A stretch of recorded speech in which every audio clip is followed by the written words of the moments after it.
Cześć, witam Was Energik w kolejnym odcinku To było grane. W ostatnim odcinku zapoznaliśmy się z grą Kosiarz Umysłów. Dzisiaj przybliżę Wam drugą część.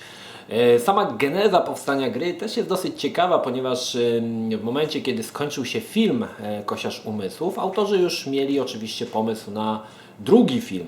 Aczkolwiek pisanie scenariusza trwało bardzo długo i firma odpowiedzialna za wykorzystanie licencji filmowej do stworzenia gry postanowiła już nie czekać na napisanie scenariusza do drugiej części Kosiarza Umysłów i postanowiła stworzyć grę w oparciu o własny scenariusz. Jeżeli pamiętacie, oglądaliście, mam nadzieję, pierwszą część, czyli Kosiarz Umysłów, pamiętacie, że Job na końcu wydostaje się z cyberprzestrzeni w momencie, kiedy wybucha cały ten ośrodek, no i na końcu spełnia się jego przepowiednia, rozdzwaniają się wszystkie telefony na całym świecie, co pozwala nam przypuszczać, że Job przeżył. No i Job oczywiście faktycznie przeżył. Powstał drugi film, Kosiarz Umysłów 2, ponad cyberprzestrzenią, już bez Pierce'a Brosnana. Straszny syf, muszę przyznać, byłem na tym w kinie. Film okazał się straszną hałą i straszną klapą. I chyba dobrze, że autorzy nie czekali na ten skrypt i postanowili stworzyć drugą część Kosiarza Umysłów według własnego uznania. I tak powstał Cyberwar. Cyberwar, słuchajcie, miał dosyć ciężkie brzemię na sobie, ponieważ gracze pamiętali część pierwszą, wydaną w 32 kolorach, która wyglądała po prostu koszmarnie. No i tutaj było bardzo nadszarpnięte zaufanie. Także Cyberwar musiał być o wiele lepszy. Ładniej wyglądać, być ciekawszy. Czy się udało? Oczywiście zaraz zobaczymy.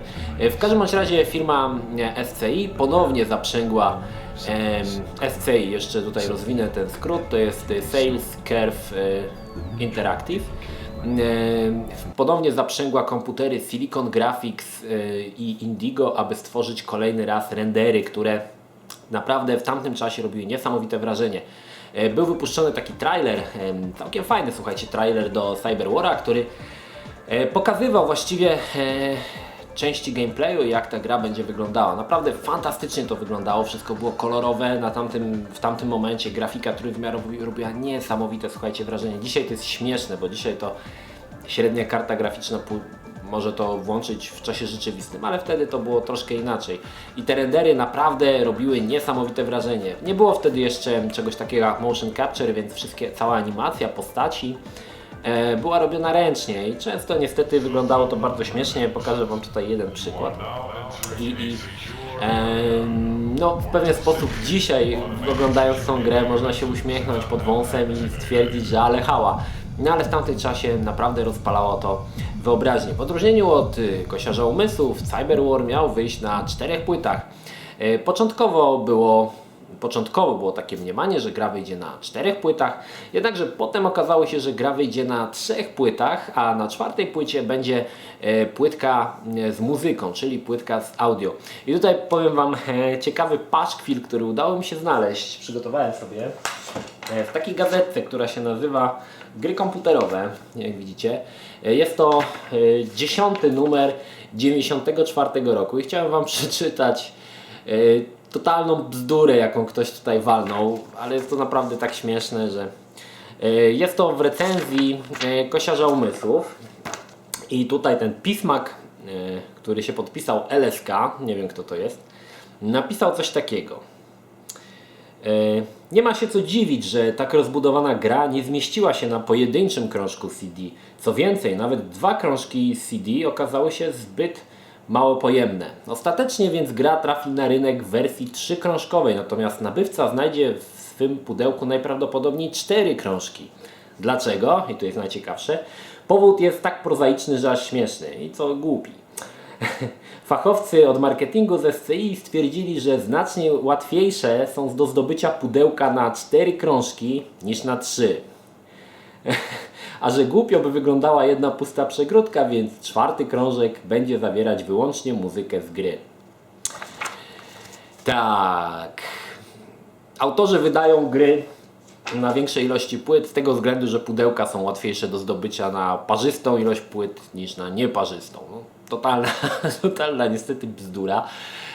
Dzisiaj jak to czytałem, znaczy ostatnio jak to czytałem, jak szukałem, to się śmiałem po prostu z tego niesamowicie. Ale kiedyś tak było, ludzie wysysali te informacje z palca, nie było internetu, nie było, te wiadomości czerpało się zazwyczaj z amerykańskojęzycznych jakichś gazet, bądź z niemieckojęzycznych, ludzie tam nie znali niemieckiego, więc tłumaczyli to ze słownikami, także mogły takie paszkwile niestety wtedy wychodzić. No dobrze, słuchajcie, Cyber War. Jeszcze nie pokazałem Wam pudełka z tego względu, że gra Cyber War posiada jedno z najlepszych pudełek w edycjach pudełkowych, jakie zdało mi się zobaczyć.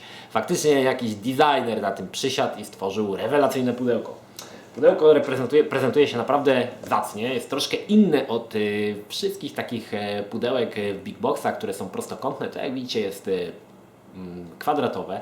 Tutaj mamy głowę Joba. Co ciekawe, ten element tutaj jest wycięty, to znaczy to czerwone jest tutaj wycięte i prześwituje właśnie głowa.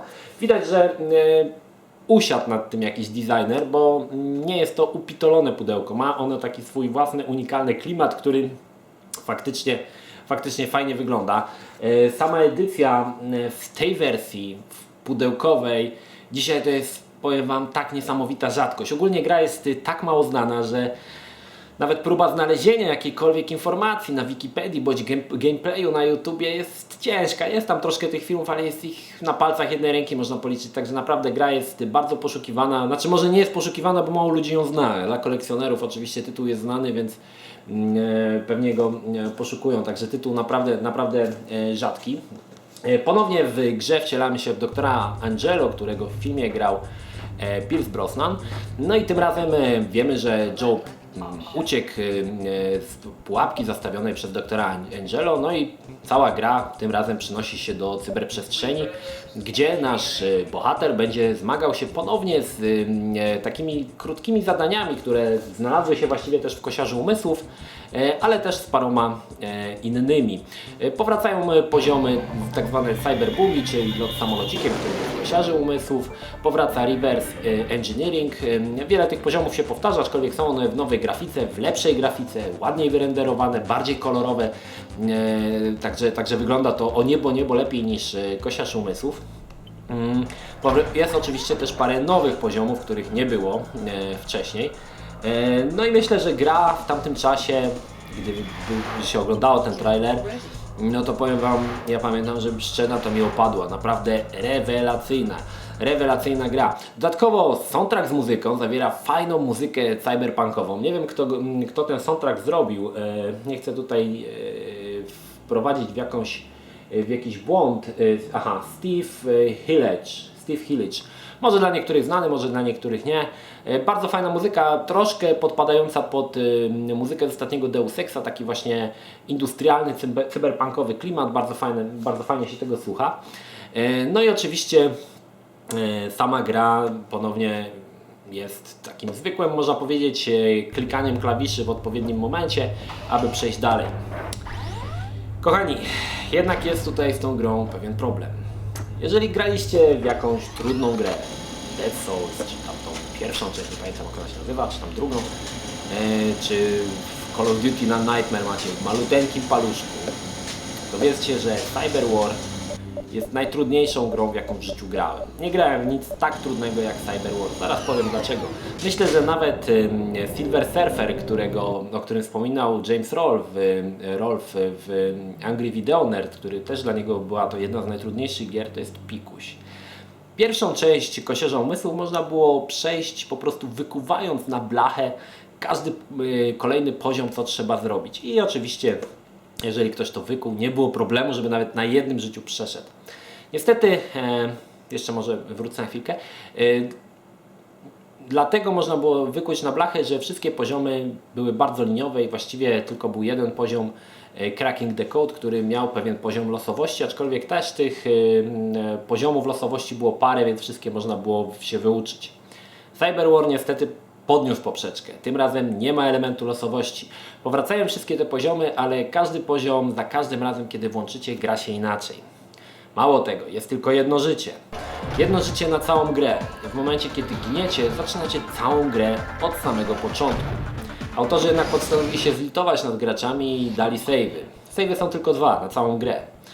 Wierzcie mi, że frustracja, która wylewała się ze mnie w momencie grania w tą grę i próbę przejścia chociaż do tej drugiej płyty była niesamowita. Jeżeli lubicie trudne tytuły, jeżeli sprawia Wam wrażenie pokazanie całemu światu, że jesteście najbardziej zajebistymi graczami na świecie, spróbujcie przejść Cyber Wara. Naprawdę jestem ciekawy, co dzieje się dalej w Cyber Warze, jak kończy się ta gra, ale nie dane mi było tego sprawdzić. Wierzcie mi, że gra jest strasznie trudna, nawet na najniższym poziomie trudności, bo ponieważ są 3 poziomy trudności, na najniższym poziomie trudności jakiś taki próg błędu przy naciśnięciu klawisza wynosi chyba około pół sekundy. W momencie, kiedy chociaż raz pomylicie się, game over. Nie ma drugiego życia. Oczywiście jeżeli macie save'a, no to możecie włączyć od save'a i próbować dalej, jednak no, te 2 save'y na całą grę, no to jest po prostu śmieszne. Gra jest typowo zręcznościowa, to znaczy przykładowo lecimy stateczkiem przez tunel i nagle tunel zakręca w prawo, więc musimy nacisnąć klawisz w prawo, aby stateczek skręcił w prawo. Wydaje się to proste, ale wierzcie mi, jest to koszmarnie trudne, ponieważ gra nie wybacza błędów. Nie ma czegoś takiego, że nóż może się uda, może się nie uda. Źle nacisnąłeś, przegrywasz, jedziesz od początku, także gra jest jedną z najtrudniejszych, słuchajcie, jednym z najtrudniejszych tytułów, w jakie grałem. I wydaje mi się, że Cyber War definiuje poziom trudności w grach komputerowych. Żadna gra, w którą grałem, nie była tak wściekle trudna jak Cyber War. Dlatego myślę, że ta gra jest tak mało znana i dlatego tak mało ludzi ją ma, ponieważ ludzie chyba, którzy kupowali tą grę i próbowali przejść i już ginęli przy pierwszym poziomie, no to po prostu tą grę odsprzedawali, bo nie było sensu tego trzymać. Także tytuł jest naprawdę trudny, ale jak mówię, tak mi się wydaje przynajmniej, że wynagradza całkiem niezłą fabułą, którą no, może kiedyś uda mi się zobaczyć. Bardzo jestem ciekawy, jak się dalej gra rozwija, co jest później, co jest na drugiej płycie, na trzeciej płycie. No niestety nie dane mi będzie tego chyba nigdy sprawdzić, bo chyba tej gry nigdy nie skończę. No dobrze, powiedziałem Wam, że pudełko jest fajne, designerskie. Pewnie byście chcieli zobaczyć, jakie w środku, ponieważ w środku pudełko też jest, słuchajcie, inne niż wszystkie. Otworzę sobie tutaj. Jak widzicie, jest tutaj ta główka i w momencie, kiedy wyciągnę, jak widzicie, było tutaj wycięcie. Sama, słuchajcie, pudełko z płytami prezentuje się tak, troszkę jak płyta winylowa.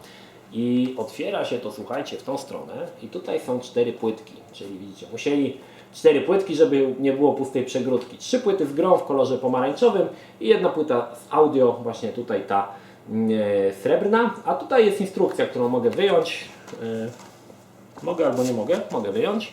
Instrukcja w formie, słuchajcie, całkiem też nieźle zaprojektowanej książeczki. No tak jak mówię, widać, że ktoś tu, jakiś grafik, ktoś siedział, kto się na tym zna, no i po prostu nie upitolił tego, jak niektóre właśnie pudełka, czy niektóre instrukcje. Także widzicie, fantastycznie się prezentuje, muszę przyznać to. Same płytki można na eBayu kupić, ale w tej wersji właśnie opakowanej, no to już jest bardzo ciężkie do zdobycia. No ale jeżeli Wam się uda, to proponuję Wam bezzwłocznie kupić, ponieważ ta gra z każdym rokiem oczywiście nabiera wartości, bo jest bardzo rzadka. No i kochani, pytanie, czy grać?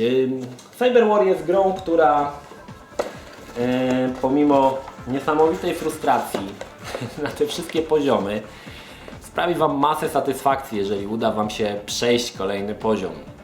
Oczywiście tutaj wyrycie na blachę już jest bez sensu, ponieważ jest dodany element losowości, który no, jest bardzo często z niego gra korzysta, także 2 poziomy takie same się nie zdarzą.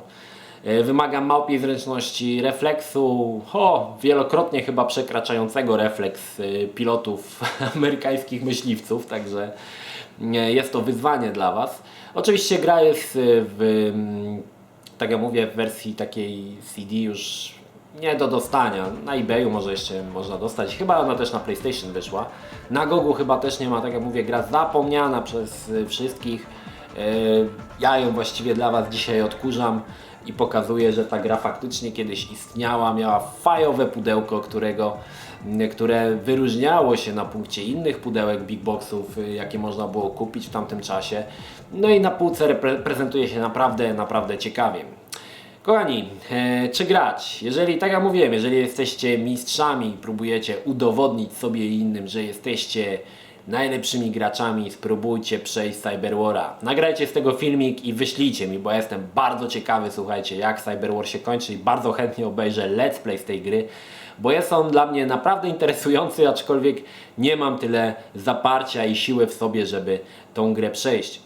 To tyle odnośnie Cyber War'a. Tytuł, muszę przyznać, sprawił mi sporo radości, sporo satysfakcji z przechodzenia kolejnych poziomów, ale też sporo frustracji. No to jedno życie, no to jest po prostu dramat.